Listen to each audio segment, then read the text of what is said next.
Okay, so let us wait for 5 minutes.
Okay, there are still only 19 participants. Okay, so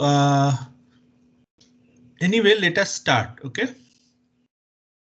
so let me present the screen.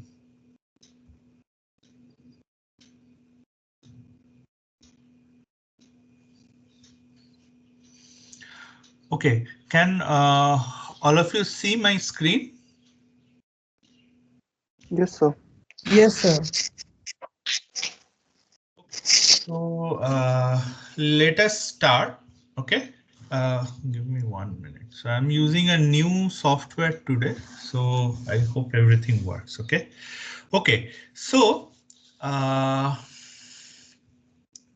today we are going to discuss uh, distributed machine learning.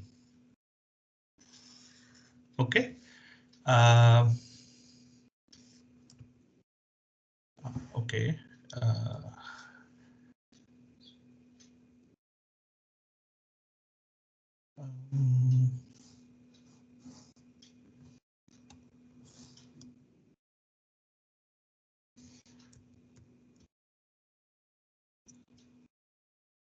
okay.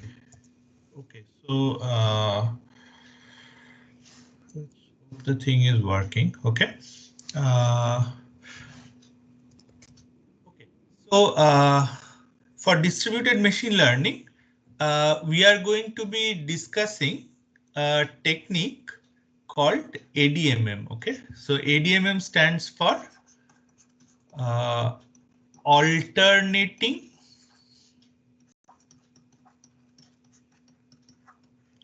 direction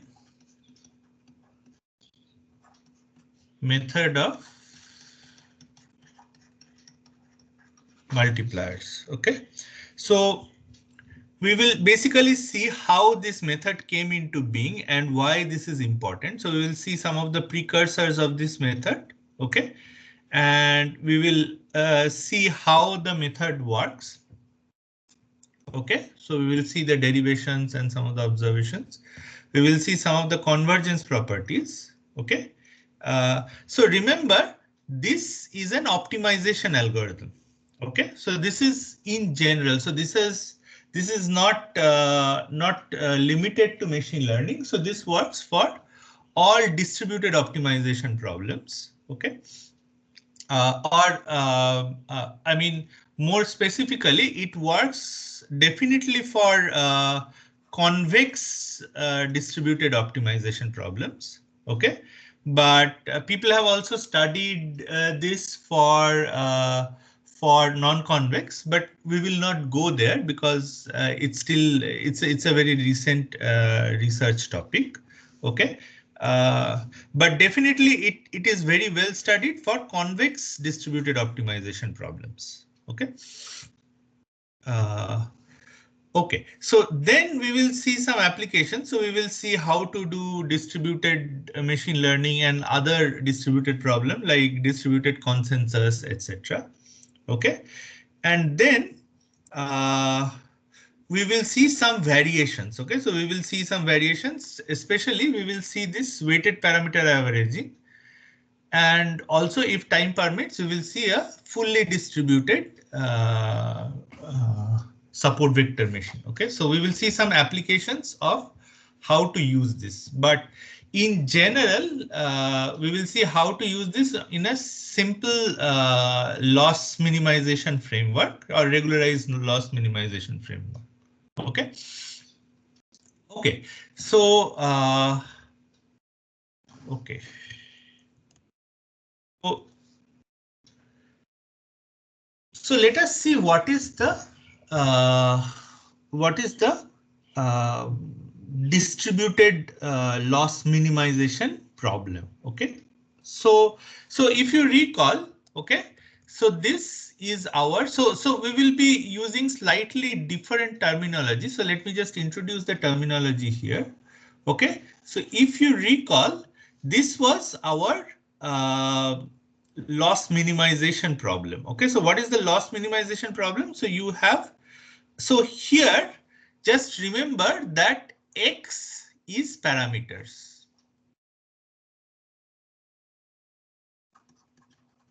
Okay, so basically, typically what happens is we will say X is the feature and Y is the Y is the label, and something like W or theta is the parameter. Okay, but for this particular lecture, you can think that X is actually the W, or X is the parameter. Okay, and that is because we are talking about the optimization. So yeah, so basically, in case of machine learning, we optimize with respect to the parameters, and we are calling the optimization variable X here. Okay, so just for this particular lecture, keep it in mind that X are the parameters. Okay, and we know that the loss is the function of the parameter. Okay, now this I and J are indices over examples. So I, comma J are examples. Okay, are data points. Okay, so these are examples.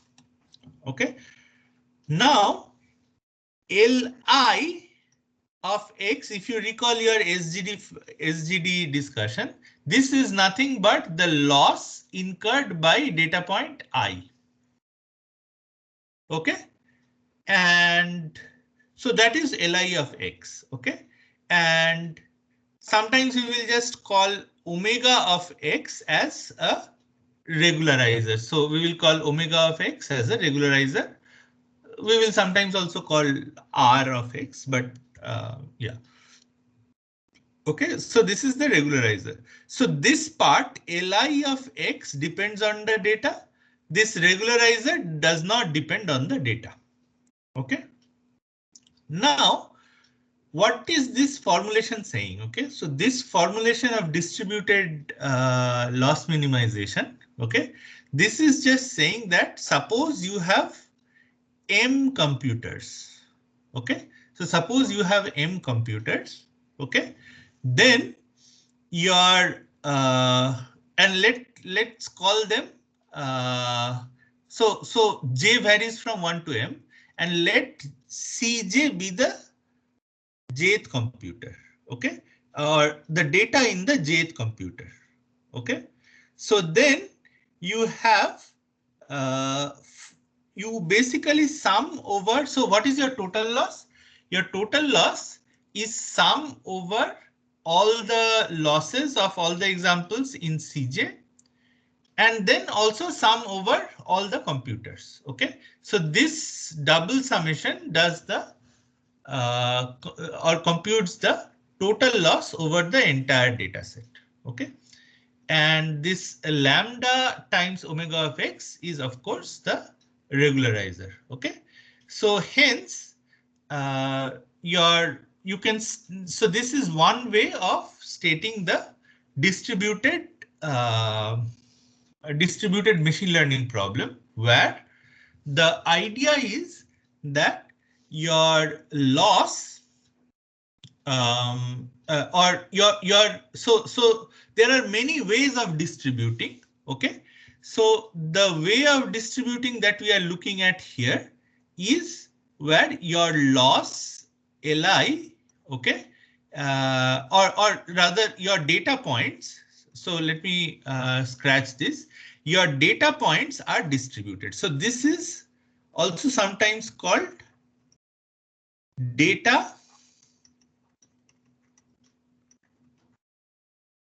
distributed machine learning. Okay, okay. You can also have another way of distributing. Okay, which can also be used using the, or which can also be addressed. But in this lecture we will not address this. So the other way is basically when you distribute parameter. Okay, so you can have all the data on all the machines, but you can distribute the parameters. Okay, as you can this method works when your parameter, the number of parameters is much more or very high, but your data is not very high.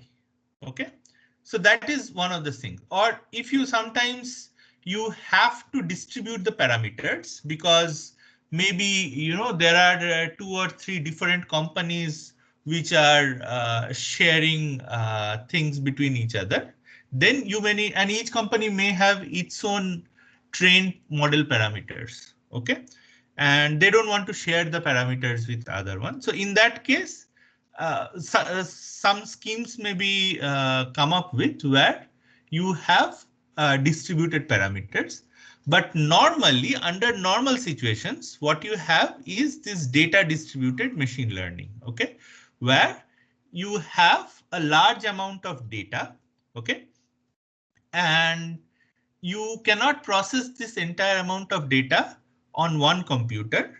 Okay, so what you do is you basically distribute the data onto many different computers. Okay, and then you want to find the parameter X.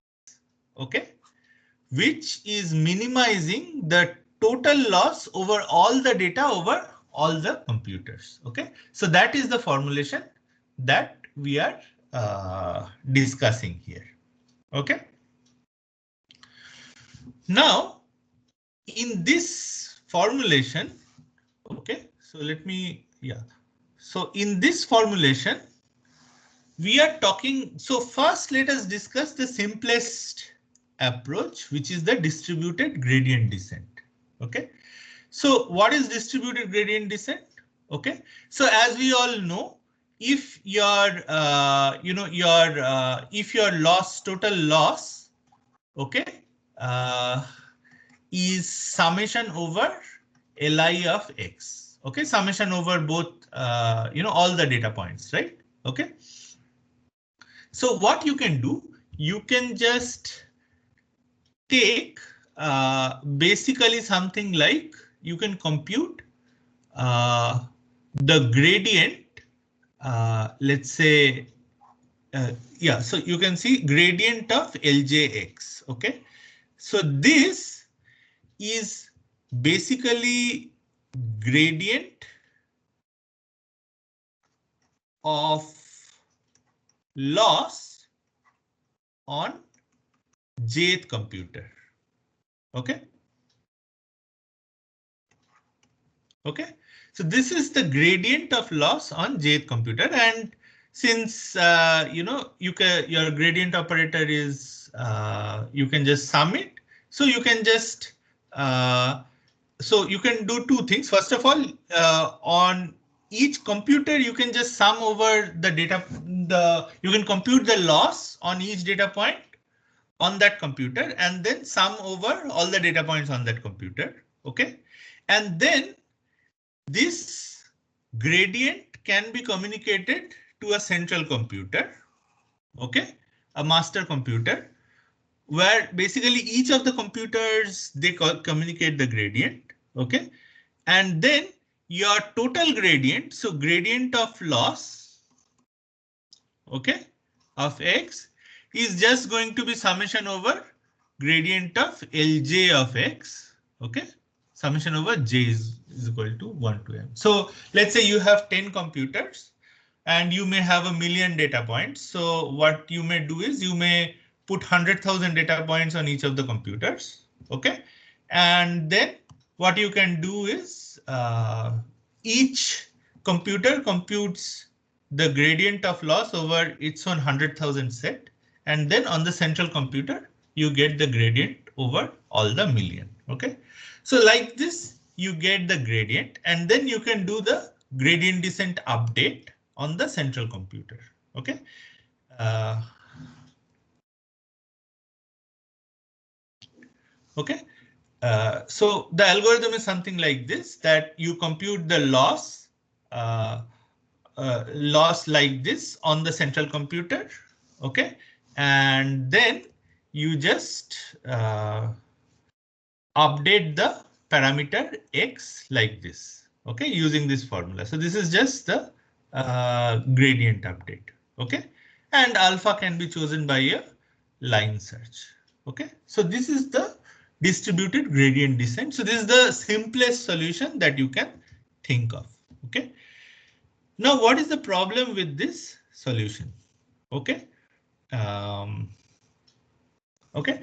The problem is that this is very, very slow for most practical problem. Okay. So there are three things here. Okay. One is that every iteration you need basically, so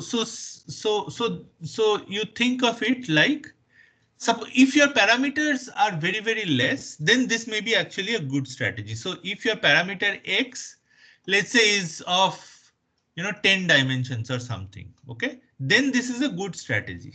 Okay, but suppose your parameter is also of, let's say, 1,000 or 10,000 dimension, okay, which is quite common. Okay, especially since you have so much data, you may want to have a richer model. Okay, and richer model will have more number of parameters. Okay, so if this is the case, think about it.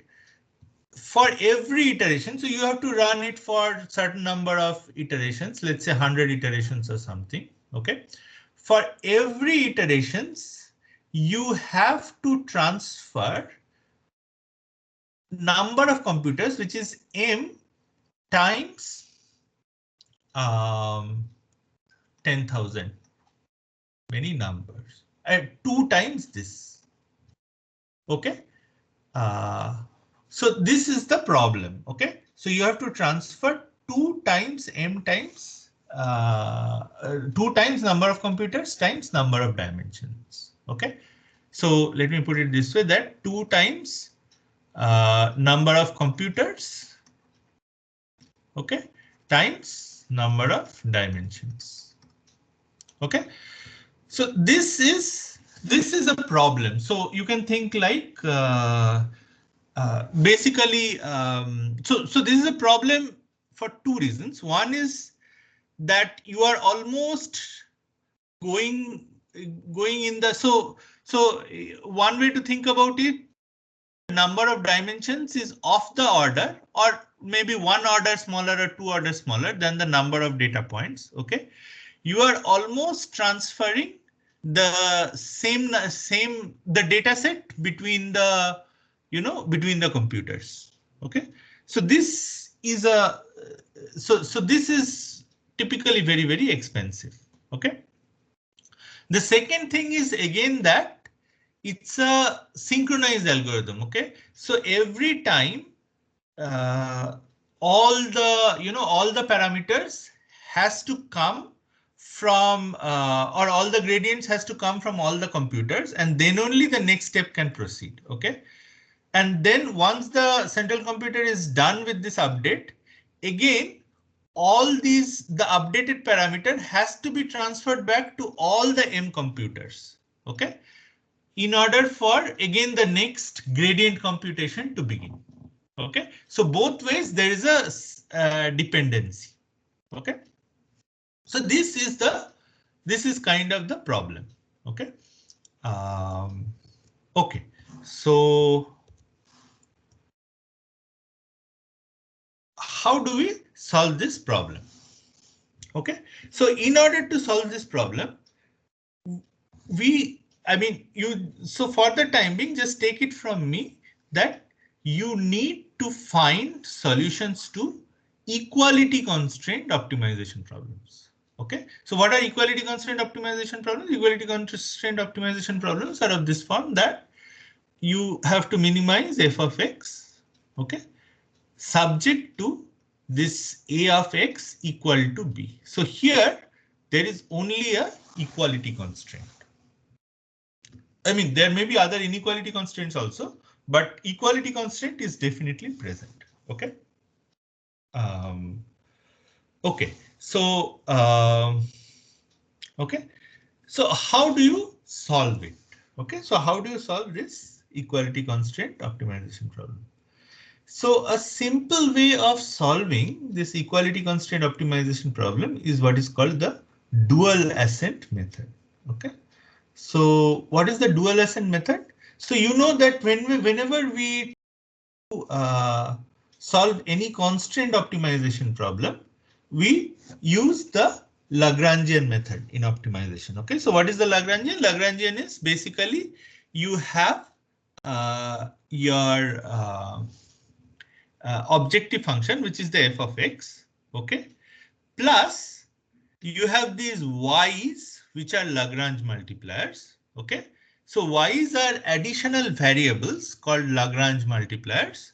Okay, and then you have the constraint. Okay, so, or rather you have the amount of violation of the constraint. Okay, so your sort of, you can think of it as mod of ax minus b. Okay, so think of us just one constraint. Okay, so mod of ax minus b is how much the constraint is violated. Yeah? And if there is only one constraint, then you have just one Lagrange multiplier, y. Okay, so y times this is the penalty incurred by the violation. Okay, so your y can be both positive or negative. Okay, and the point here being that y times this is, so if your violation is in the negative direction, then y will become positive. Okay, if you're sorry, it's a minimization problem. So if your violation is in the negative direction, again y will also become negative. So your overall objective function value will increase. Otherwise, if it is in the positive direction, then y will also become positive. So what you do is you basically try to maximize the penalty. So you max over y. Okay, you maximize the penalty and you minimize with respect to this dual variable. So you take the maximum with respect to y and you take the minimum with respect to dual variable. Okay, and then what you can do is if it is convex, you can switch the max and the mean, and these are results from the optimization theory literature, which you can refer to. Okay, we can discuss this if the need be. Okay. Okay, so now what do we have? Okay, so remember, so we had something like max with respect to y, L of x comma y. So L is the Lagrangian. Okay, and then min with respect to x. We have switched it. So now we are writing the dual function, which in this case is g of y. So the dual function is function of y, which is just min over x, L of x comma y. Okay, and then you are maximizing with respect to y. Okay. Okay. So the dual ascent algorithm, how does it work? Okay, so the way it works is the following. Okay, so it does a gradient ascent. So since it's a maximization problem in the dual variable, okay, you have to do a gradient ascent instead of a gradient descent. So gradient ascent means just that instead of moving in the negative gradient direction, you are moving in the gradient direction. Okay, because you want to maximize the objective function value. Okay, so you do gradient ascent, okay, for the dual problem. Okay, and then after every gradient ascent step, okay, remember the gradient also requires the value of primal variable x. Okay, so the gradient of Lagrangian with respect to dual also requires the value of this primal variable x. Okay, so you minimize. So you initialize basically x and y. Okay, and first xk and yk. Okay, you can initialize randomly. Okay, uh, and then you sort of minimize. Uh, so you first get xk plus 1 by computing this argmin over x, L of x comma yk. Okay, so just to recall, this is your L function. Okay, yeah, so yeah, okay, so you, okay, so you, oh sorry, okay, so you minimize yeah, x with respect to x, your x comma yk. Okay, and then once you've got that xk plus 1, okay, you maximize or you do a gradient ascent step of y comma xk. Okay, so here you are not really maximizing, you are just doing a gradient ascent step. Okay, so this is called the dual ascent. Okay, so you do a gradient ascent in the dual variable and you optimize at each step with respect to the previous dual variable, the primal variable. Okay, so this is the algorithm, and now it can be shown that this converges to the solution. Okay, if this Lagrangian is strictly convex. Okay. Uh, okay. By the way, uh, so why is this the case? Okay. In order to understand this, you have to understand that your what is a strictly convex optimization problem? Okay, a strictly convex optimization problem is something like this. Okay, where curvature at each point is strictly positive. Okay, think about it. So even this is a convex optimization problem because you see, you take any two. So here I'm just plotting on the x-axis the x point. I'm just giving a one-dimensional example here. Okay, so x-axis I'm plotting the x point. Okay, so note that even in this case, okay, it is true that uh, any linear interpolation between, let's say, x1 and x2. So your x1 and x2 could be like in this region. So in this region x1 and in this region x2. Okay, and then it will be a linear interpolation. Okay, or in other regions also. Okay, but this particular function. So let me draw the function once again. Okay, so let's say this is the function. Okay, okay, it's a valley kind of function. Now it has multiple optima. Okay, so all these are optima. All these points are optima. Okay, now what will happen here? Okay, so it may so happen that your Lagrangian, so your Lagrangian is something like this.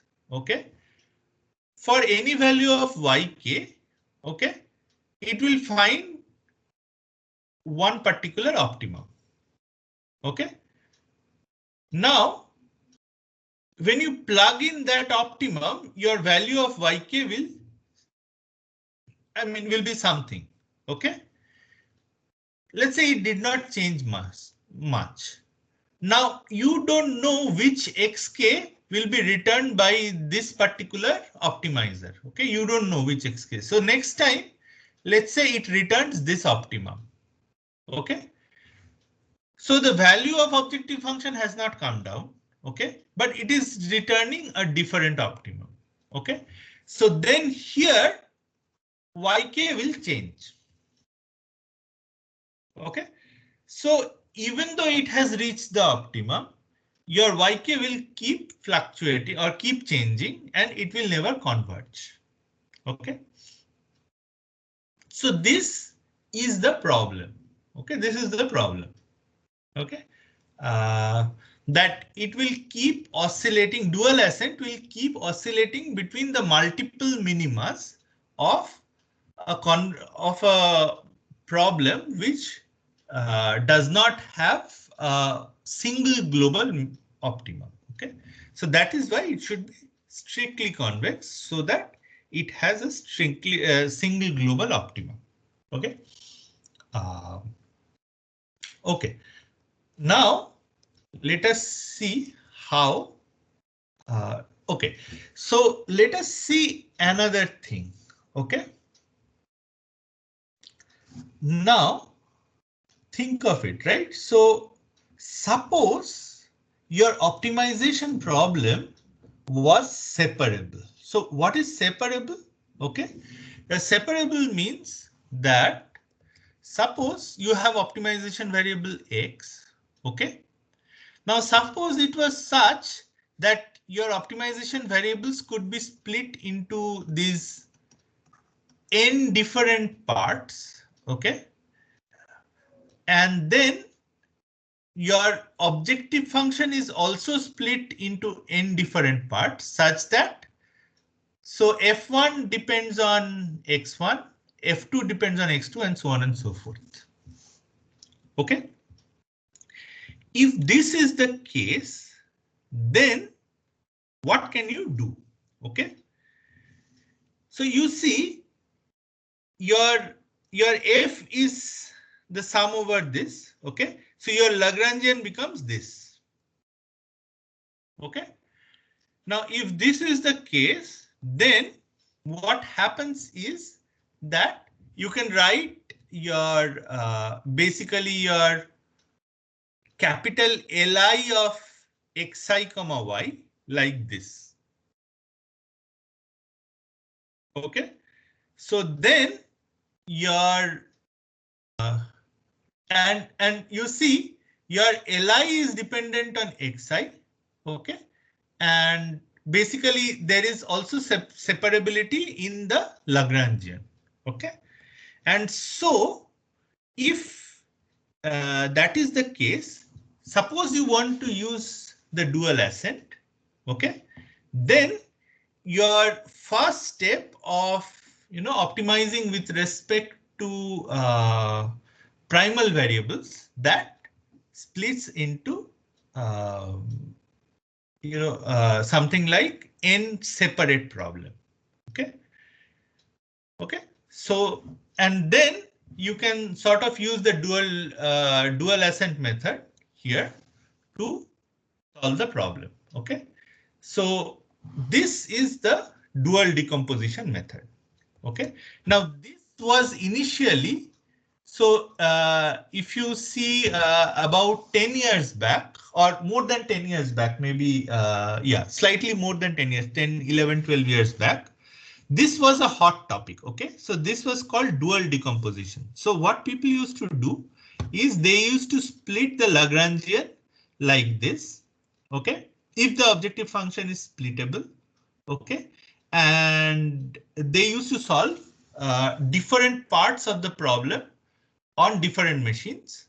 Okay, and they used to scatter. So your algorithm is this. Okay, so this is just dual ascent where your Lagrangian minimization with respect to Lagrangian or of the Lagrangian with respect to primal variables xi has been split into n subproblems.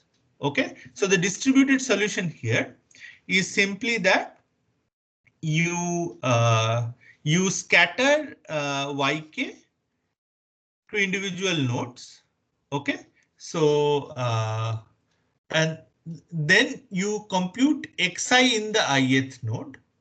Okay, and then you gather ai times xi.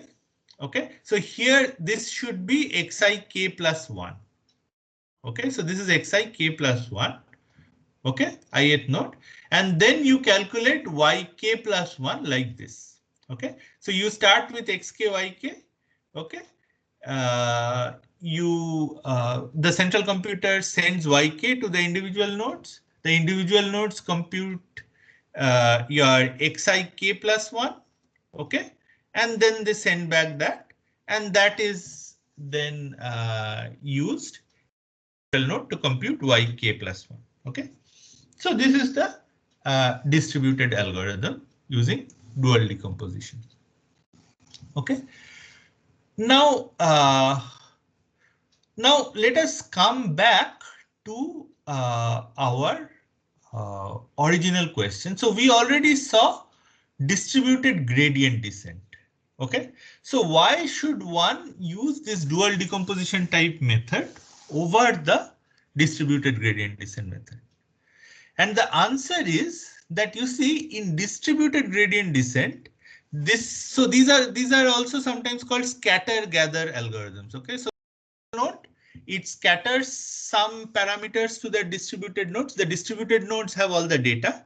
Okay, they compute some quantity and then send back to the central node, and the central node then computes the optimal solution. Okay, now here this kind of scatter gather algorithm was also possible with the distributed gradient descent. Okay, but every time what were you scattering? You were basically scattering the current current solution. So for every update you are scattering, you are doing a scatter and gather. Okay, so typically this would be much more number of steps than in this particular situation where what you are doing is the compute in every distributed node is now not just one gradient computation, but it is one optimization problem that you are solving in the distributed node. So this is the problem that you are solving in the distributed node.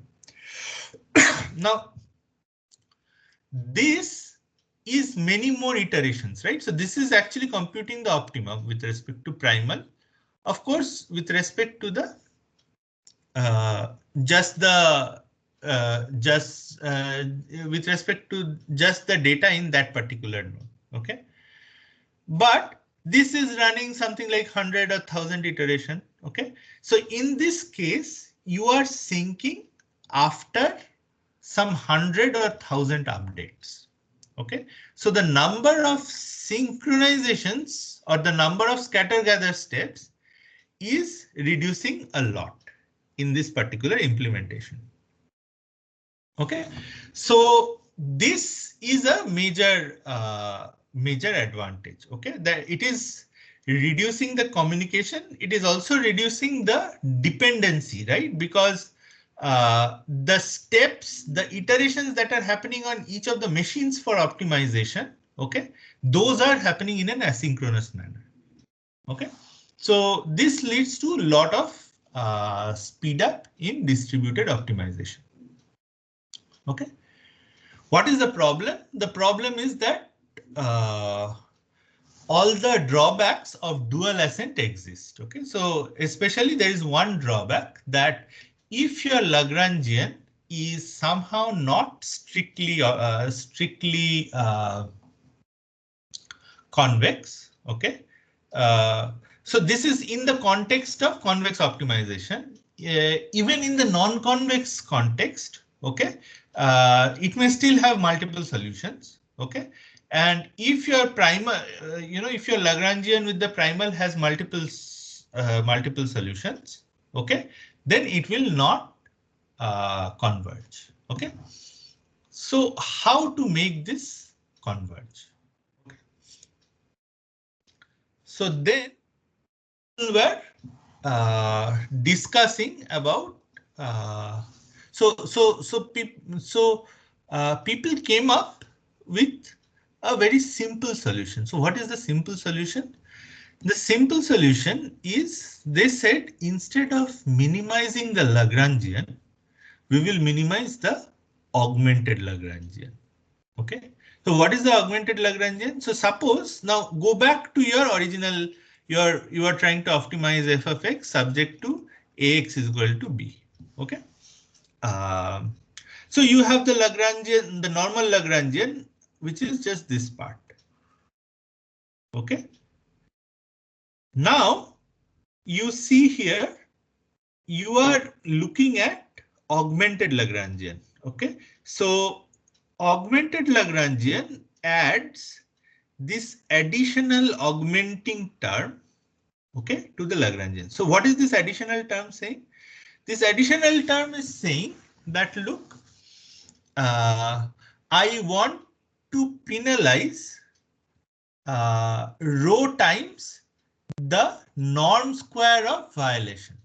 Okay, so if your ax minus b is like the violation of the constraint that we saw, okay, this is a vector because there can be multiple constraints. Okay, just take the sum of square of those vectors. Okay, so this is in some sense the violation of these constraints. Okay, now the violation of these constraints times rho is also added to the Lagrangian. So the thing to note here is that this rho is a parameter. It's a user provided parameter. So hence I have put L rho here. Okay, this is not an optimization variable. So we are unlike in the previous case, we were also optimizing over y. Okay, when we were just adding the normal penalty. But this augmented penalty does not add any extra variables. It just adds one extra term. Okay. And then, you just do dual ascent over this. So this is method of multipliers. Okay. So this has got nothing to do with distributed things. Okay. So this is method of multipliers. Now the advantage here is that this L rho is always strictly convex. Okay, because of this term, okay, L row is always strictly convex. Okay, so what you know, so how you can check that? You can check that simply by checking the so the derivative of this, right? So for you know that for convex optimization problems, okay, second derivative of or for convex function, the second derivative has to be greater than or equal to 0. Okay, so you know this. Okay, so now, so if you have f1x plus f2x, okay, and you take second derivative of both of these. So, okay, this is sum of second derivative of this plus second derivative of this.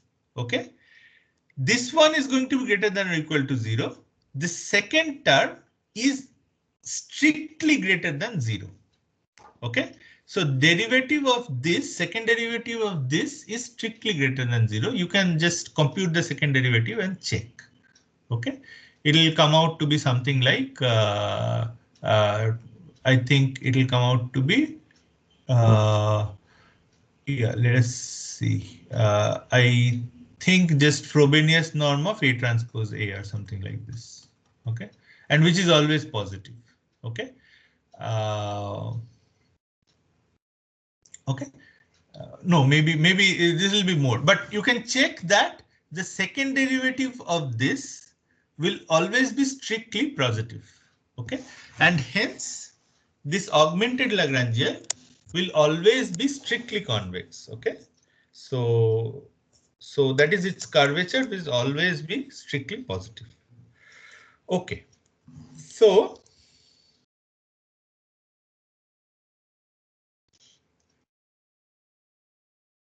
okay, so now there is another advantage of this method of multipliers. Okay, so remember we were just sort of discussing here that in so there is this alpha k, which is the step size, right? So now there is no real recommendation in case of dual ascent for what the step size should be. So you have to determine the step size either using some kind of line search, or you have to determine using some kind of step size rule. Okay, so you can like we discussed in case of stochastic gradient descent. Okay, so you have to keep decreasing the step size till it converges. Okay, now here there is a step size or there is a particular step size which can be used. Okay, so in order to do that, let us see this. Okay, so you have so what are the optimality conditions? Okay, so for those of you who don't know, basically for any constraint optimization problem, okay, if you have like a Lagrangian L of x comma y, okay, there are two optimality conditions. Okay, so your gradient with respect to primal should be 0. Actually, there are 3. I will not talk about the third one. Okay, but this should be 0. So optimality conditions means the conditions that should be satisfied by a optimal point. Okay, and this is all in the context of convex optimization. Okay. Okay, yeah, so this should be 0. Second is what is called this. So this is basically dual feasibility. Okay, uh, and there is the derivative with respect to y is equal to 0. Okay, and there is another one which is called the complementary slackness. But for the class of problems that we are discussing here, you can think so this is the case where you say you identify active and inactive constraints. Okay, but in this case all the constraints will be active. Okay, so so we will not discuss that here. Okay, but at least these two conditions should be satisfied.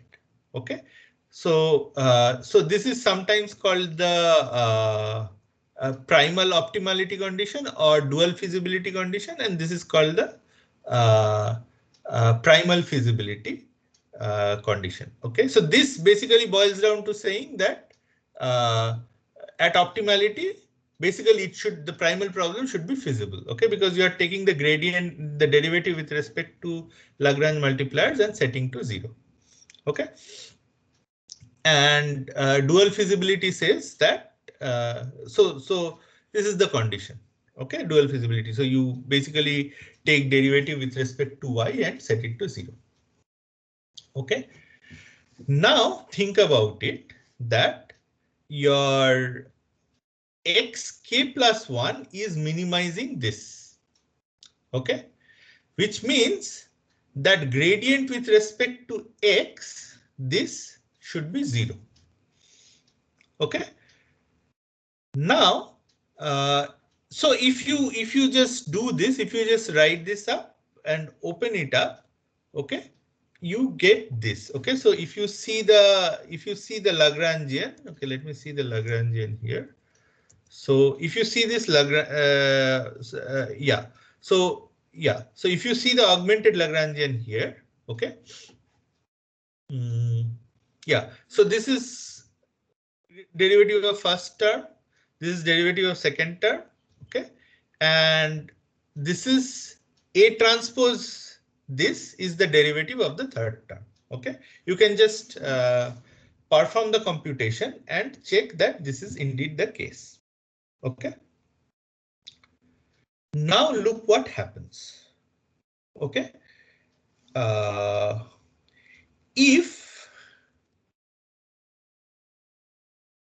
this particular thing looks very similar to the second update. Okay, so to the update to the yk. So suppose I updated yk plus 1 as yk plus rho times xk plus 1 minus axk plus 1 minus b. Okay, suppose I did this update. Okay, remember here in case of the update, it was the step size alpha. Okay, so if I set alpha to be equal to rho, what happens? This becomes A transpose yk plus 1. Okay. And this is automatically satisfying the dual feasibility condition, which is the primal optimality condition. Okay. So your primal optimality condition is automatically satisfied in every update if you use the step size to be rho. Okay. So, sorry, yeah, dual feasibility condition is, so primal optimality condition is satisfied if you take step size to be low. So it suggests natural step size of rho. Okay, so that is what is the method of multipliers. So in case of method of multipliers, your step size is a constant which is rho. Okay, and of course primal feasibility is satisfied in in the limit. Okay, so come to think of it, what this is basically saying is that look, for the entire problem, in after each dual update, so remember there is the update to the primal variable, okay, which is some optimization problem, and then there is the update to the dual variable, okay, y. Okay, so after each dual update, okay, your basically your primal optimality or dual feasibility is always satisfied. Okay, only thing that is not satisfied is the basically this particular your your how should I put it, the constraint is not satisfied. Okay, so this is interesting, and you will see this in the distributed context even more. Okay, okay, so this is enough with the background. Okay, now let us see what is ADMM. Okay, So what ADM, so what is the problem with this method of multipliers? Okay, the problem with this method of multipliers is, remember, with the dual position, whenever we substituted, f of x is equal to f1 of x1 plus dot dot dot plus fn of xn, okay, everything just worked out, okay, but not in this case. Okay, in this case, there is a square term with respect to x. Okay, so the problem is not decomposable, and hence, if you see this first step, okay, this step, okay, will not be splittable. Okay, this xk plus 1 is equal to argmin over this will not be splittable. So what ADMM does is it just says the following. Okay, it just says it doesn't matter that the two are not splittable.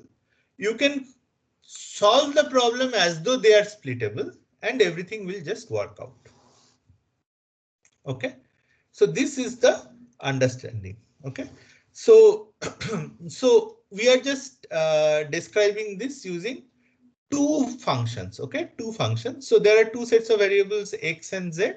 Okay, and there are two functions f and g. Okay, and there is an equality constraint between them. Okay, so this is your augmented Lagrangian. Okay, and these are your ADMM updates. Okay, so it is as though, so I mean, you can think about it, right? So if you had optimized something like this, that xk plus 1 comma zk plus 1 is equal to argmin L rho, argmin over x and z, okay, and then x, z and yk. Okay, if you had solved like this together, okay, then it would be method of multipliers. Okay, so instead you are solving like this. So this is the ADMM idea. Okay, and basically the idea is that this converges to the optimal solution. So we will not go in the convergence proof here. You just have to take it for granted. Okay, but we will see other properties of this. Okay. Okay. So yeah. So the reduces to method of multipliers if we do joint minimization over x and z. Okay. If we split the joint minimization step, the problem can be decomposed. Okay. Now, yeah. So these parts are exactly the same. As you can see, there will be now instead of two dual feasibility or primal optimality conditions, there will be instead of one primal optimality conditions, there will be two, because there are two sets of primal variables x and z. So you have to take derivative with respect to x and set it to 0. You have to take derivative with respect to z and set it to 0. Okay. Now the last dual feasibility, okay, is satisfied by using a step size of rho. Okay, the first primal feasibility, the primal feasibility and the first dual feasibility condition, they are satisfied asymptotically. So they are satisfied asymptotically. Okay, so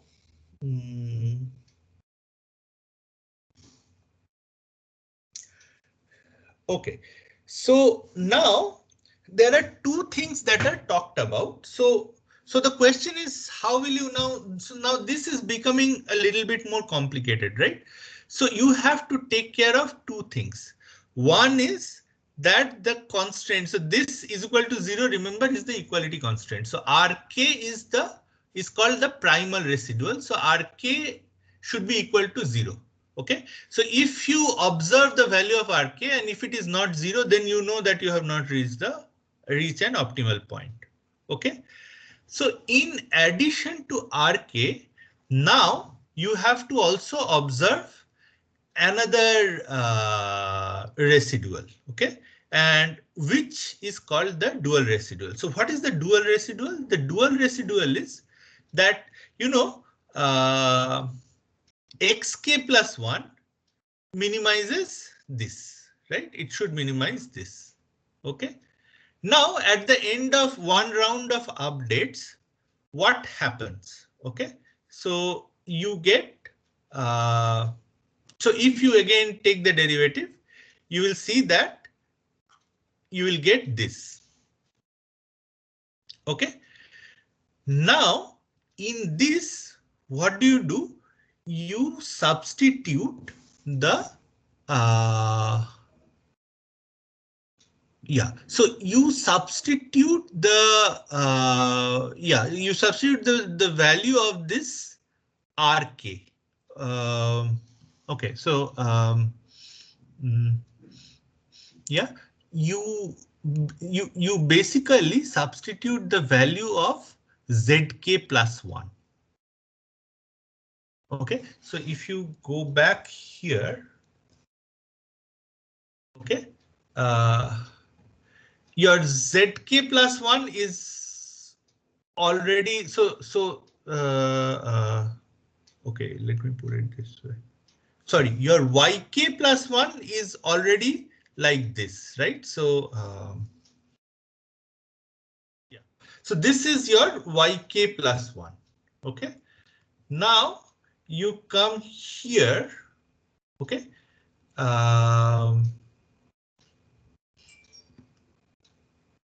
and yeah, so you substitute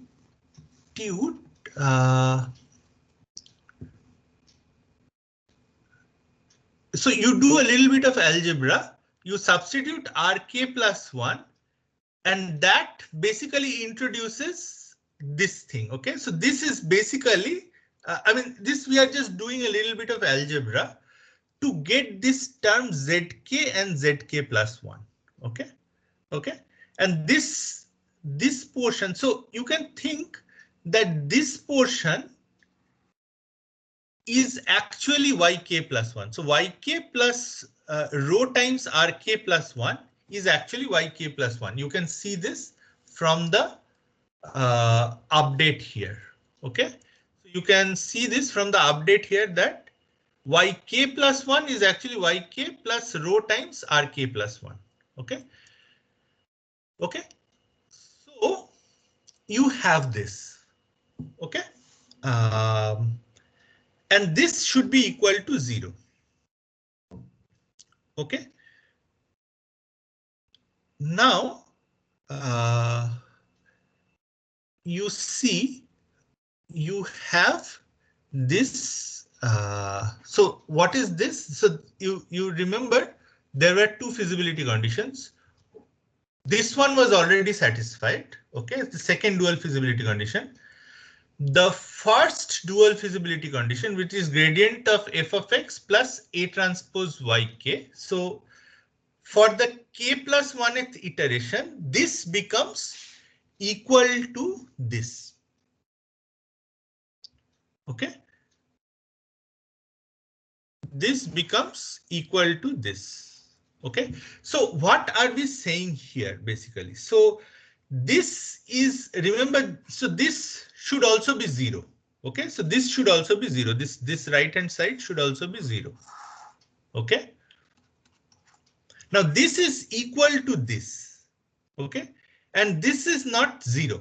Okay, normally this is not 0 because what is this? This is something like how much ZK is changing between iteration K and iteration K plus 1.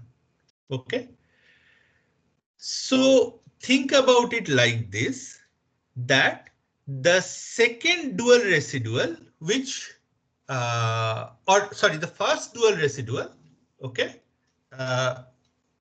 is basically, oh, okay. So the first dual residual is basically your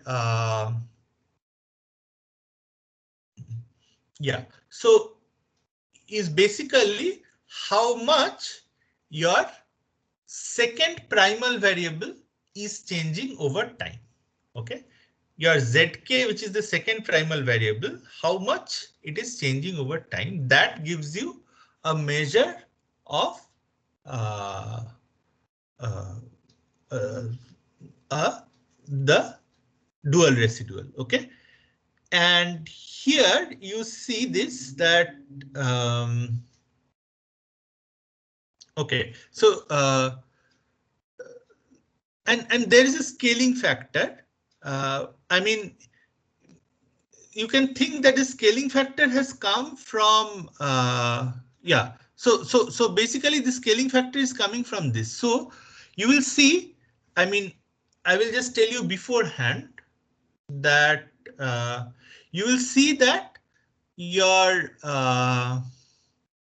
okay, so you will see that your this ax plus bz minus c is equal to 0. This constant in case of distributed optimization will become something like x is equal to z, okay, or x minus z is equal to 0. Okay, so if that is the case, your a and b are basically nothing but identity, okay, or minus of identity. Okay, and so this is nothing but just something like rho times zk plus 1 minus zk. Okay, so this is what is going to basically govern. So these are the two things you should observe. Okay, so you should observe how much the equality constraints are changing and how much the primal variables are changing between the iterations. Okay, so these are the two types of residuals that you should observe over the iterations. Okay, in order to understand whether something has converged or not. Okay. Okay. This step size selection we have already discussed. It is the same as method of multipliers. So we are just going to go over it. Here is another neat trick. Okay, with ADMM. Okay, so now remember your y was the uh, uh, the Lagrange multipliers. Okay, now what you will see is that many a times your y appears with a factor of rho. Okay, so 1 by rho y is actually the variable of importance, and if you do that, so if you substitute u with 1 by rho times y, which are the also called the scale dual variables because you are just scaling them by 1 by y, what happens is you see this is your Lagrangian. Okay, we are now using the residual notation. Okay, now you consider this sum of second two terms. Okay, this is nothing but r plus 1 by rho y whole square minus 1 by rho y whole square. I mean rho times 1 by rho. So this is basically r plus so rho by 2 times r plus u square minus u square. Okay, so this becomes, so instead of having now y to be multiplied to the residual, this is just an algebraic manipulation that you can have this scale dual variable to be added to the residual. Okay, so this is just an algebraic manipulation, and this gives a very simple form to the ADMM update. So in terms of the scale dual, so instead of updating y now, you can just update the scale duals, and scale duals are very easy to update. Here in case of y, there was a factor of rho that was there. That factor of rho is gone here. Okay, and instead of that, you just optimize this rho times this quantity. Okay. Okay, so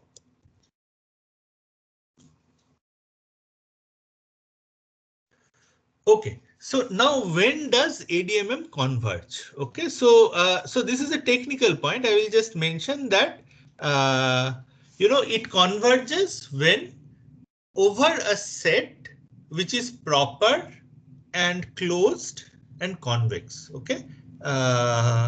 Yeah. So this is same as you can think of it as the epigraph of X, the set over which is sort of the interesting set over which we are looking for the optimal. Okay, that is closed and convex. Okay, so this is a technical condition. Let's not go into too much detail. And the second one is that the unaugmented Lagrangian has a saddle point. Okay, that is again this is a technical condition. It should not be that the Lagrangian function does not have a saddle point. Okay, in that case, basically your problem is not well posed. Okay, your learning problem is not well posed. That is why this kind of things are happening. Okay. Uh, and these are basically the convergence claims. We will not go into the convergence proof. Okay, but the convergence claims are something like this. Yeah, so your primal residual should converge. Okay, as k tends to infinity, your RK should go to 0. Okay, your dual residual should converge. Okay, so as k tends to infinity, your SK should go to 0. Okay.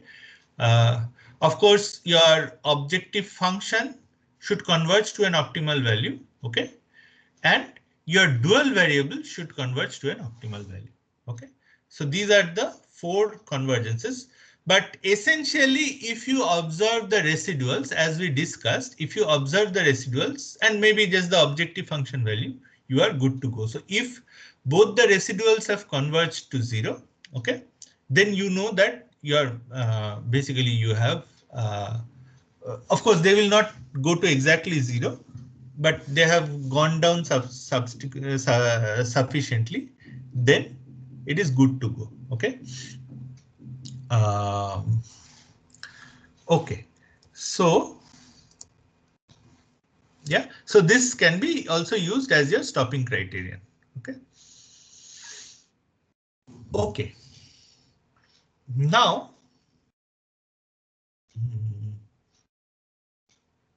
Okay. So.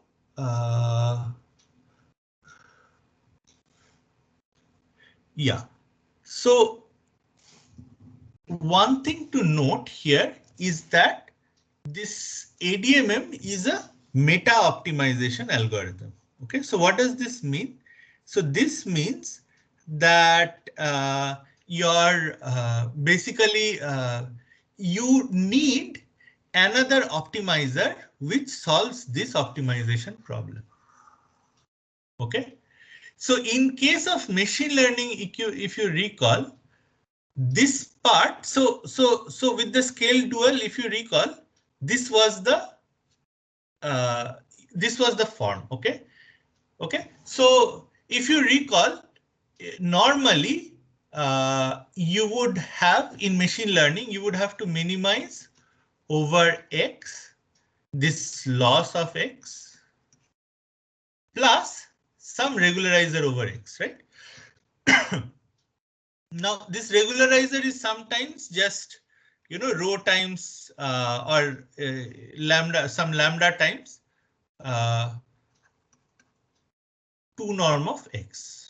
Okay, lambda by 2 times 2 norm of X or something like this. Okay, this is very, very similar. So you can use pretty much the optimizers which you use for solving your normal machine learning algorithm to solve this problem, except that your regularizer has now become of this particular form. Okay. Okay. So this is the idea. Okay. And similarly for Z update also. Okay. So we will come to Z update when we see this. But now sometimes what happens is this particular optimization problem has a closed form. Okay. So Yeah, so X update splits, so that we have already seen. Okay.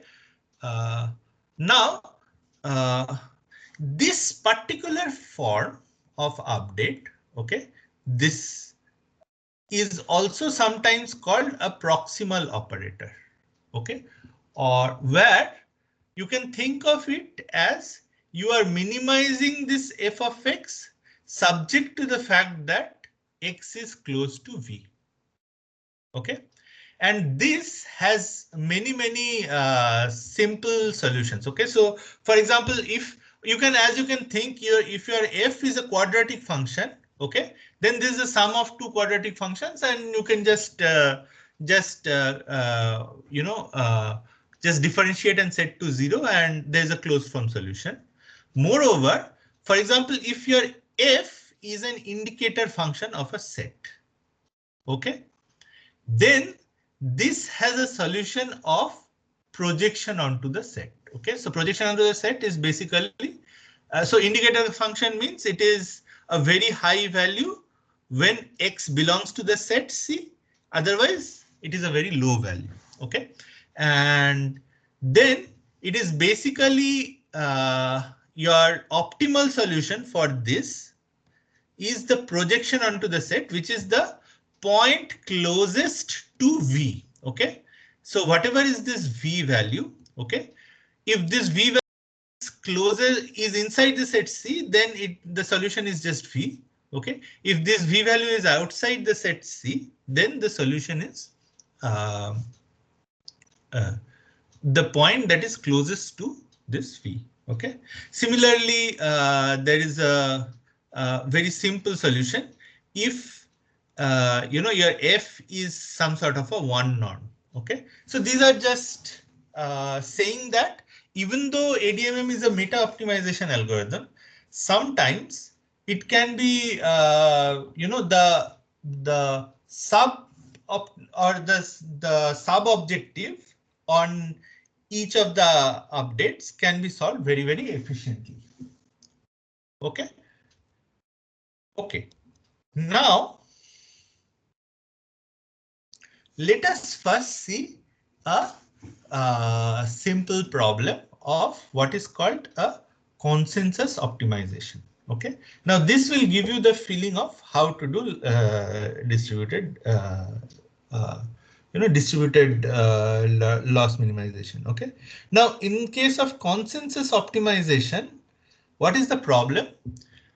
The problem is that you have one parameter x, okay, and you have a function which is summation over fi of x. Okay. So remember, for it to be separable, it has to be summation over I fi of xi, but here there is no xi. So there are many different functions. Okay. But all of them depend on the shared parameter x. Okay. So what is a good so a good application of this consensus optimization comes from distributed sensing problems. Okay. Distributed sensing. Okay. So what happens is that you have n sensors. Okay. Each sensor is taking some reading. Okay. And now you have to, and there all of them are taking the reading of same quantity, let's say x. Okay. Or they are indirectly, all of them are trying to measure the same quantity x. Okay. So then what you want, so this x could be a distributed set, a state or something like that. Okay.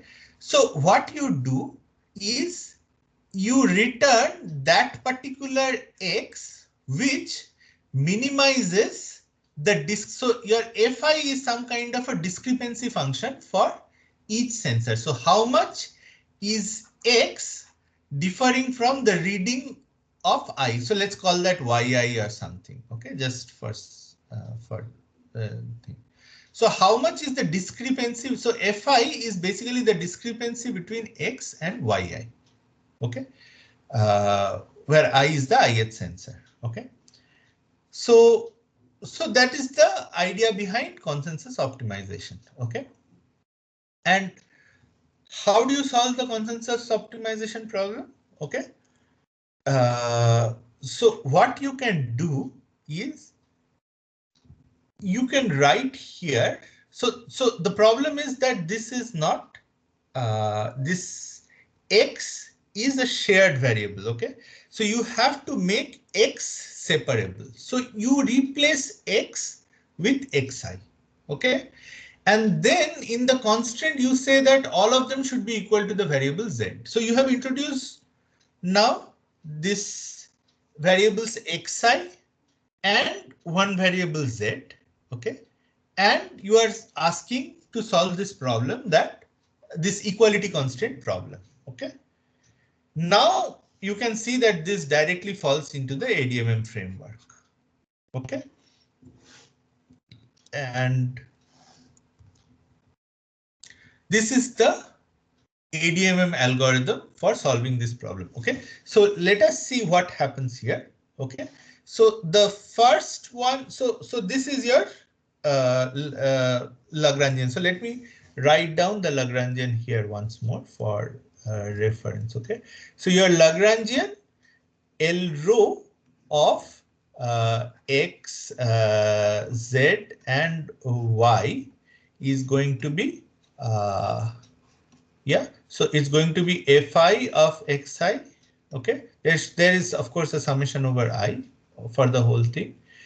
Then there's going to be your plus Yi transpose your Xi minus Z.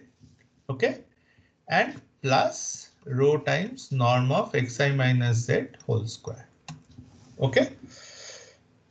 Okay, so now this is your whole Lagrangian. Okay, so the first term is clear, that you have split over all xi's. Okay, so you are minimizing with respect to xi this whole thing.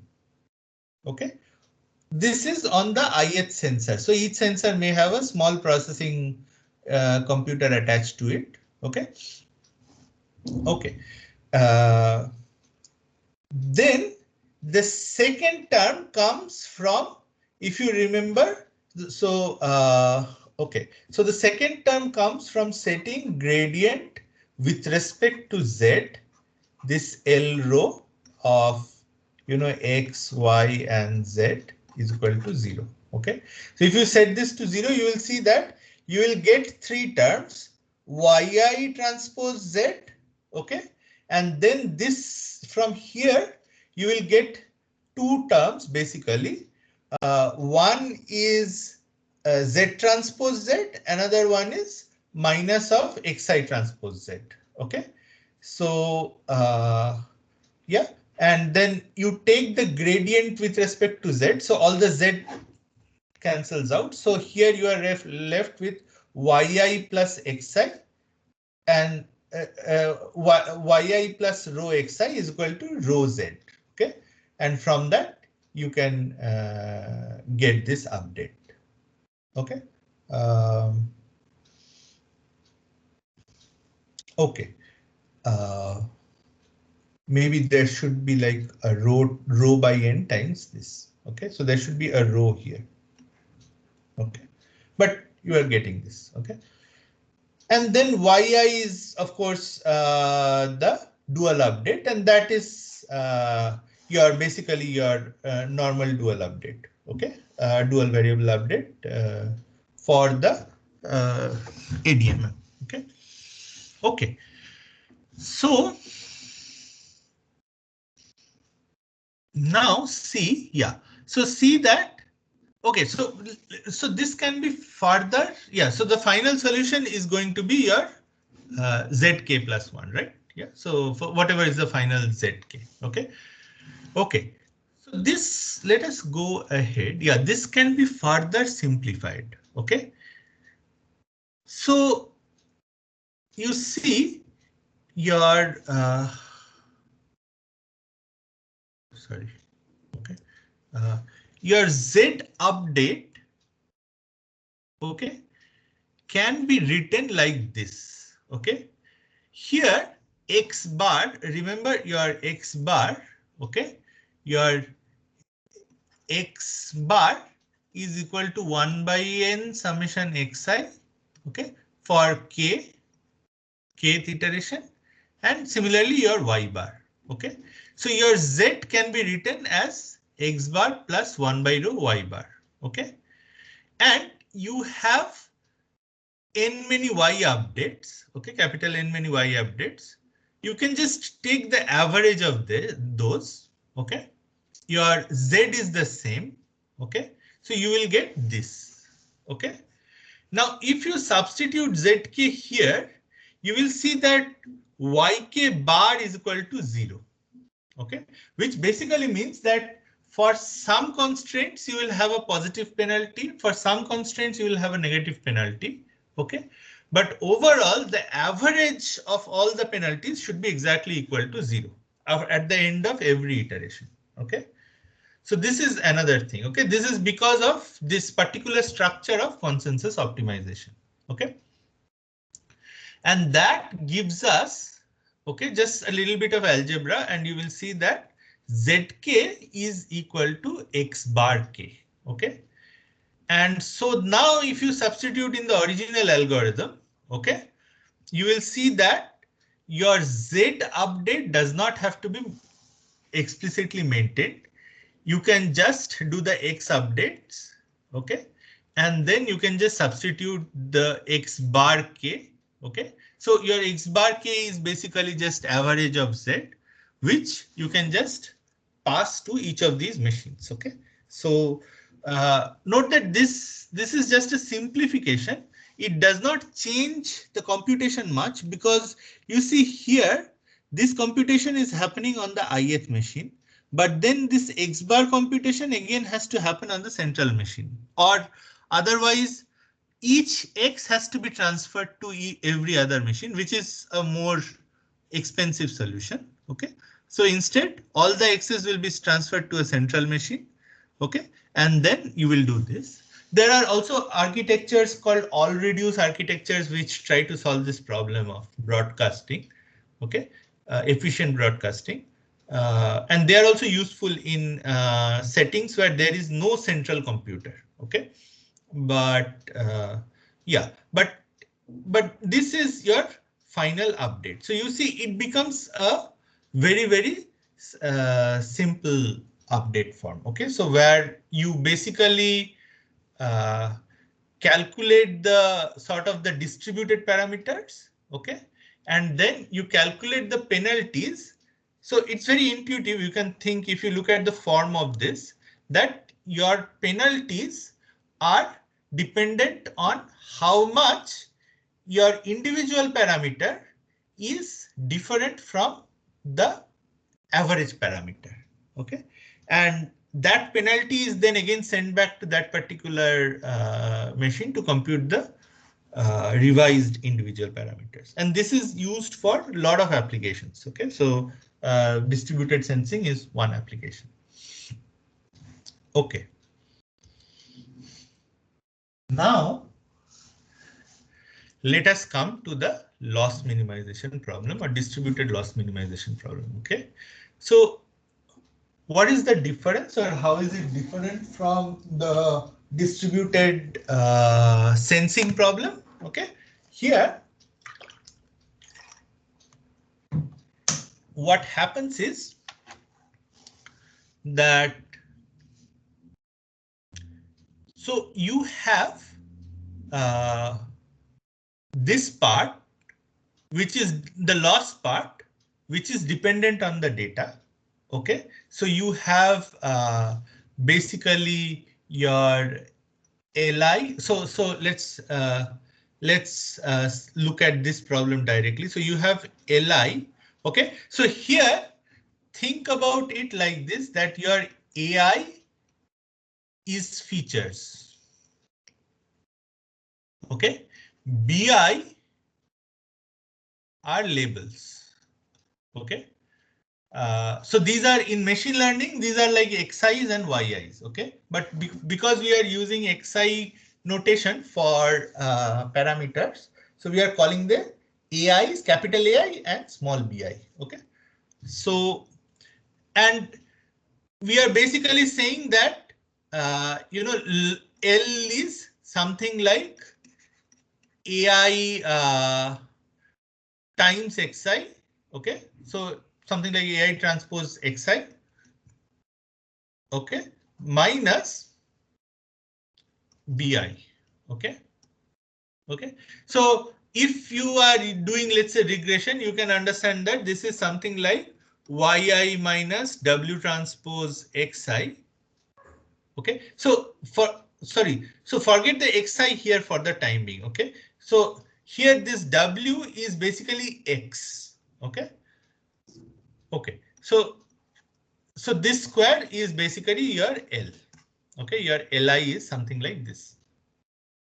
Okay, now you can have also other forms, obviously other forms of loss, and that is without loss of generality. Okay, so you did not uh, think that it will be like this. Okay. Uh, Okay, so but let us go ahead with this particular form. Okay, so this is your loss on the ith data point, and this or rather ith computer in this case. Okay, and this is dependent on the number of computers. But there is a loss, or there is a term which is the regularizer. Okay, and this term is not dependent on any data. Okay, so here instead your original problem was again not separable, so you had a x, so you added this n different variables, one for each computer that you have, and you added a consensus variable z, which basically is against, you can think of it as this will be stored and optimized on the master computer. Okay. Now, then these, you can think of these as losses which are getting incurred on the ith computer. And this is kind of a loss, which is the regularizer, which is there on the central computer. So the computation of this loss does not need any data. Okay. Okay, so this is your formulation. Okay, so how will you solve this problem? Okay, so as you can understand that now your ADMM formulation will become again like this. So your Lagrangian will become, so let us write down the Lagrangian. So Lagrangian will depend on xi, okay, z and yi. Okay, so there are n constraints. Okay, and yeah, so this is how your Lagrangian will be. Okay, and then what you can do is you can just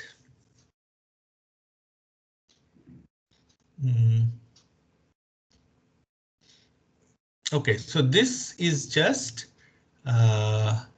yeah, summation over I Li of AIXI minus BI plus R of Z plus again summation over I yi xi minus z, and then plus rho times norm of your, or you can think of it as, yeah, so you can think of it as again summation over I, okay, xi minus z whole square, rho by 2 times, let's say. Okay, so for the x minimization, okay, you come up with this. Okay, because you remember these two terms were taken together to get the your UI. Okay, UI is the scale residual. Okay, so scale residual is basically your x minus u norm of whole square minus sorry, yeah, minus your norm of u square, right? Okay, so this norm of u square is not dependent on x, so this is what is left. Okay, so the first one is you can understand. Okay, similarly, you can also understand the second one. Okay, so again,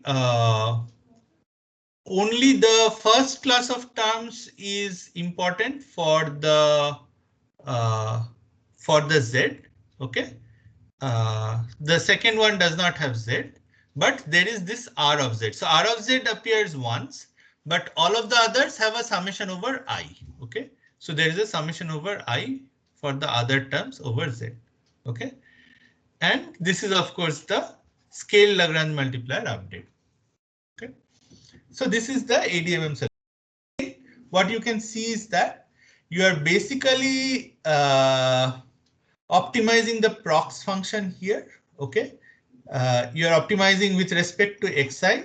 Okay, and these two are known. This z plus minus z plus u, or rather z minus u is known. Okay, so you are just solving the prox function here. Okay, you are optimizing the loss using the prox, the prox function. Okay, and as we discussed, this sometimes has a very simple solution. Okay, for some loss functions, and similarly here again for some regularizer functions you have the prox function here, and again the solution is pretty simple. And finally, this is a very simple update. So these two happen on central computer.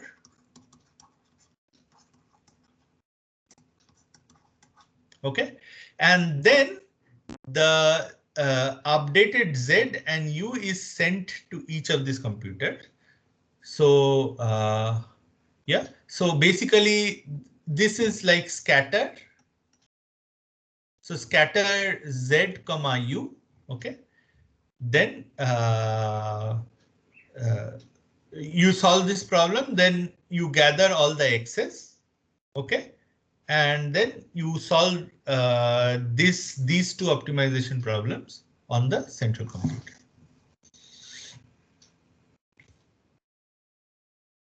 Okay, so this is basically your general scheme for data parallel distributed machine learning. Okay. Okay.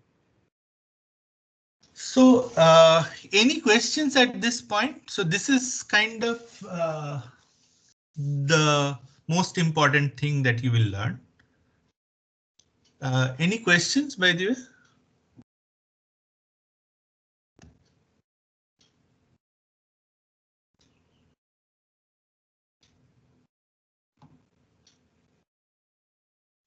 Okay, can you please explain the distributed subgradient descent algorithm? Okay. Yes. Okay. So what I can do? Yeah. So let me stop here today. So the question is, can you explain distributed subgradient descent algorithm? So is that question still valid? I see that it was asked at 8:30. So is that question still valid? Shushoban Haldar, can you tell? Or Sir, it would be better if you can explain it. okay. Okay. So let me come to this algorithm. Okay. Okay. You can see the algorithm, right? Yeah. So basically, you see the algorithm is simple. Okay. So you have your, so let me say this again. So what is your loss function. So your loss function is just this summation over j. So now I'm just going to talk about machines, not examples. Okay. And your L of j of x plus omega of x. Omega is the regularizer. Okay. So what do you do? How do you solve the distributed gradient descent, right? Okay. So you have to compute this gradient of Lj of x. Okay. So what do you do? Okay. So I will just write down again the steps here. Okay. So central computer does, sorry. Okay. So the central computer. Okay. So this is done by central computer. Okay. It does a scatter of x. Okay. So what does scatter of x mean? Scatter of x means that you have these j different computers. Okay, 1, 2 till j. So you have m different computers. Okay, so in general you have the jth computer, and here in the center you have the central computer which is connected to all these computers. Okay, this central computer has x. So it is sending xk to all the other computers. Okay, so all these guys get xk. Okay, so all these guys get xk.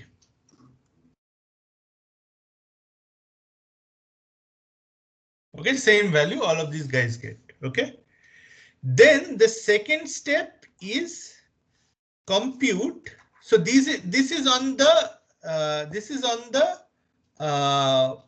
your distributed on the worker machines. You can think of these as worker machines. Okay, so sometimes these are called workers. Okay,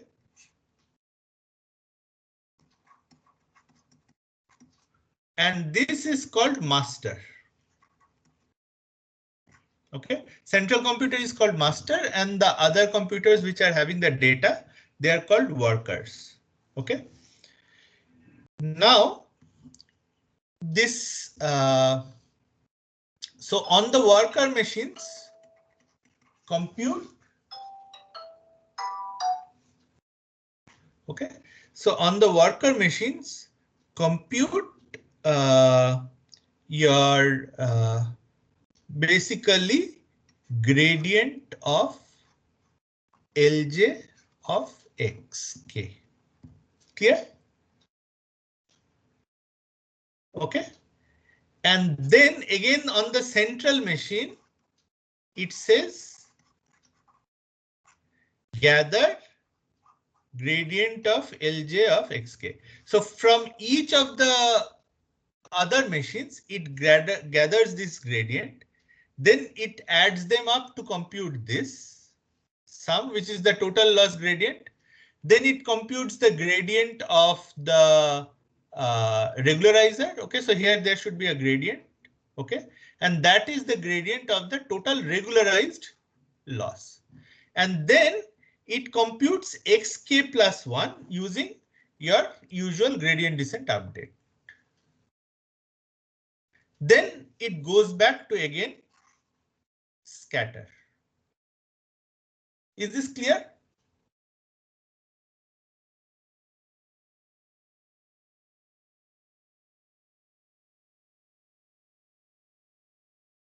Is this clear?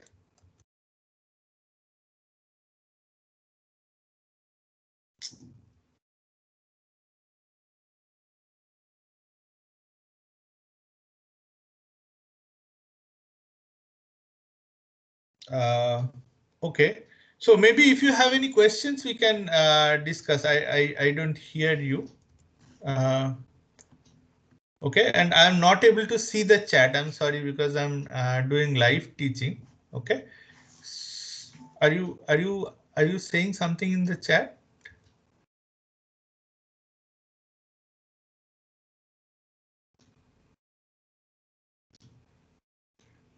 Okay, so yeah, I see that there is no more question, and I'm not hearing from Shushovan, so I'm assuming it is clear. Okay. Okay. So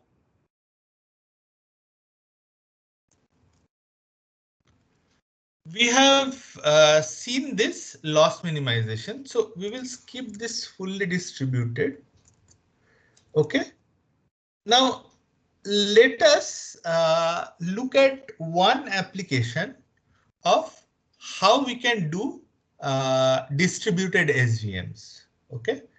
And like we discussed, you can always do distributed gradient descent or subgradient descent. Okay, but suppose you have to run the distributed gradient descent for, let's say, 1,000 updates or something like 10,000 updates, then each of these have to be synchronized distributed iterations, and this is going to take a lot of communication overhead. Okay. Okay, so what can we do? So what we can do. So just to be clear for those who so this is the linear SVM problem, because I hope everybody sort of knows what is the linear SVM problem. Okay, so this is the linear SVM problem. This is a general this thing where this loss is basically now a hinge loss. Okay, so your loss Li of W comma Xi and Yi. So now I am switching to the machine learning literature. Okay, so here our variable is W, and this thing is Xi and Yi are data points. Okay, so then what you have here is basically, yeah, this is just max over 0 comma your y times yi times w transpose xi. So this should be positive. Okay, so this is your loss. So this is, we all know this is not differentiable, but you can get a subgradient and you can do a subgradient descent. Okay. Yeah, sorry, 1 minus this. Okay. Okay, so this is the loss. Okay. Now, okay, so how are we planning to solve this? So we are planning to solve this by so we have M partition, okay, and in the small mth partition, which is also the small mth computer. Now here, note that one of the practical things is that each partition may not be in a single computer. Okay, so one computer may also have multiple partitions. Again, think of it something like your Spark. Okay, so you're having multiple virtual machines or something like that on each of these guys. Okay. uh, okay, so but anyway, so let there be M partitions. Okay, so if you are doing M partitions, okay, uh, you are trying to solve this problem. Okay, and we have seen the so we have seen the ADMM solution to this. Okay, so another solution that was proposed, okay, which does not require sort of any ADMM updates, okay, is the following. Okay, so what people realized is that suppose you sort of randomly divide the data points on each of these partitions.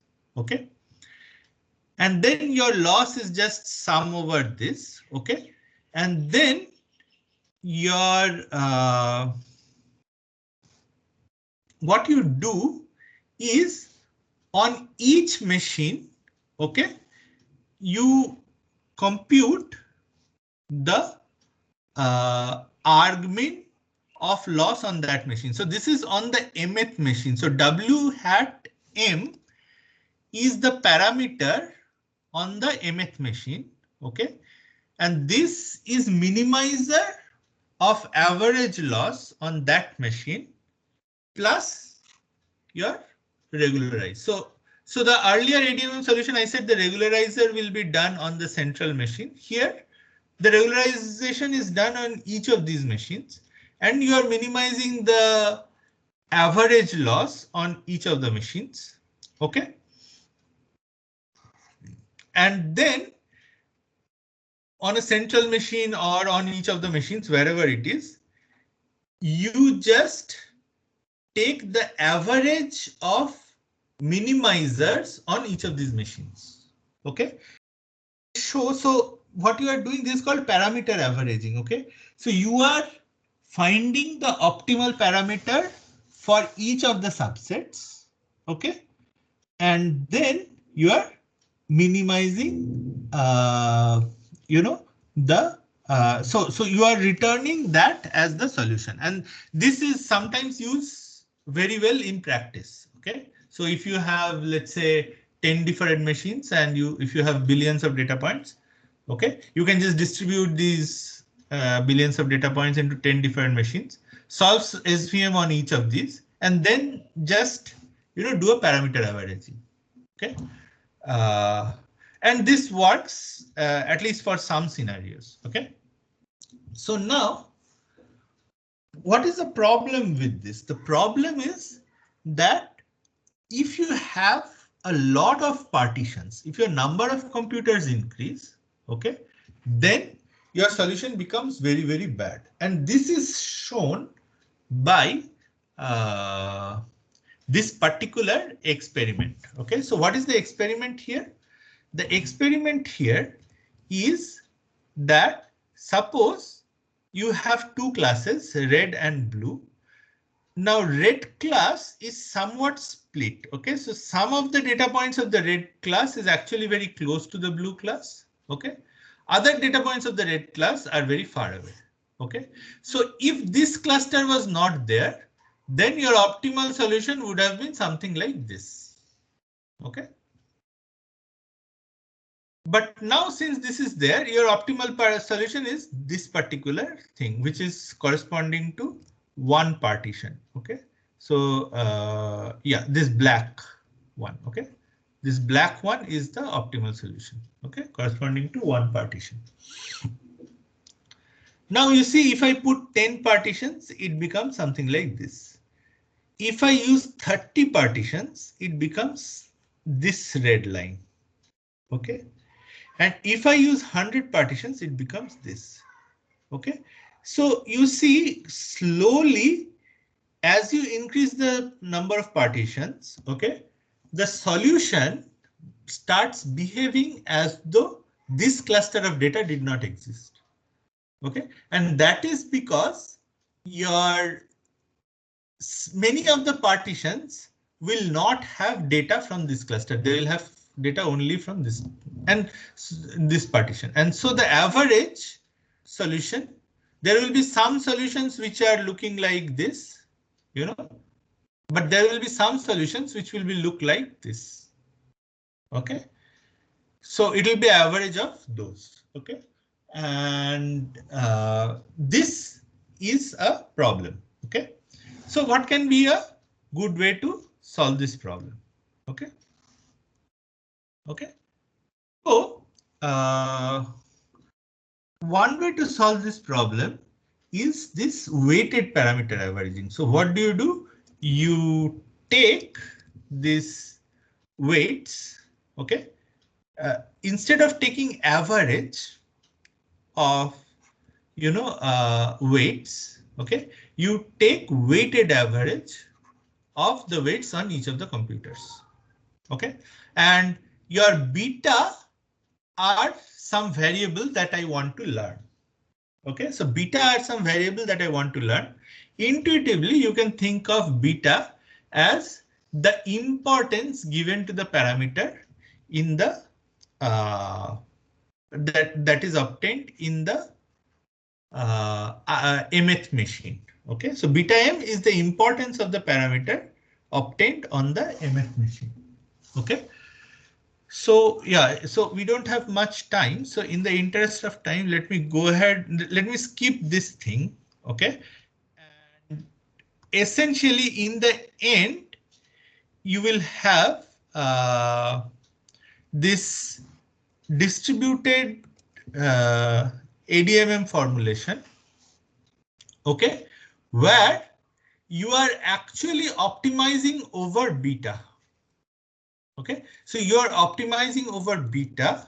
Uh, and your gamma is basically your okay, so let me go up here. Yeah, so uh, yeah, sorry, your yeah, so you have two things. You have the gamma m, which are basically the beta on the M machines, and you have the beta, which is the central beta. Okay. Uh, okay.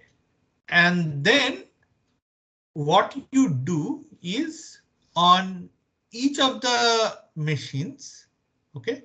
You basically solve for gamma m, which is its version of the importance. Okay, and using ADMM update, you sort of solve for beta m, which is the consensus update. And this is exactly like the thing that we discussed. So here, so basically what we are doing is we are solving the distributed parameter averaging problem using ADMM, where the weights of the weighted parameter averaging are learned in a distributed manner. Okay, so what is the advantage of this? The advantage of this, so you can see that things become better. So you can see that this is the diagram that I showed on the left with the parameter averaging, but this is the diagram with the weighted parameter averaging. So while number of partitions 100, it is becoming worse, but since we are also learning the weight, so it is somewhat closer to the original solution.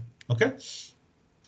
Now, so the question is, what is the, so you will see that I will share the things. You can just look at this. So on many different things, this performs better. So what is the advantage of this method? Okay, so the advantage here is that, see, earlier you were doing ADMM iterations with the original parameters W. Now this W, maybe if you have 10,000 dimensions, you have W is equal to W may belong to art, 10,000 dimensional space. Okay, but suppose you have only 10 machines, then you have only 10 betas. Okay, so your beta is actually belonging to R to the power 10. Okay, so this is a much lower dimensional iteration than the original one, and hence it gets solved much faster. Okay, so I think we also show this. Okay, so this is one sort of toy problem. Yeah, so yeah, so you can see that yeah, using distributed SVM. So you can see this particular graph, for example.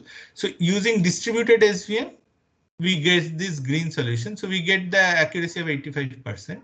But using weighted parameter averaging, we get slightly worse accuracy, but very close. Okay. Um, okay. Yeah. But you see here that distributed SVM, it takes, in order to achieve the accuracy, okay, it takes 500 iterations, whereas this weighted parameter averaging, which is the green one and the black dotted one, okay, that takes of the order of 50 iterations. So one order of magnitude less iterations. Okay, so that is the difference that you get. So with this, I think we will stop. Okay. Uh, yeah. So any questions?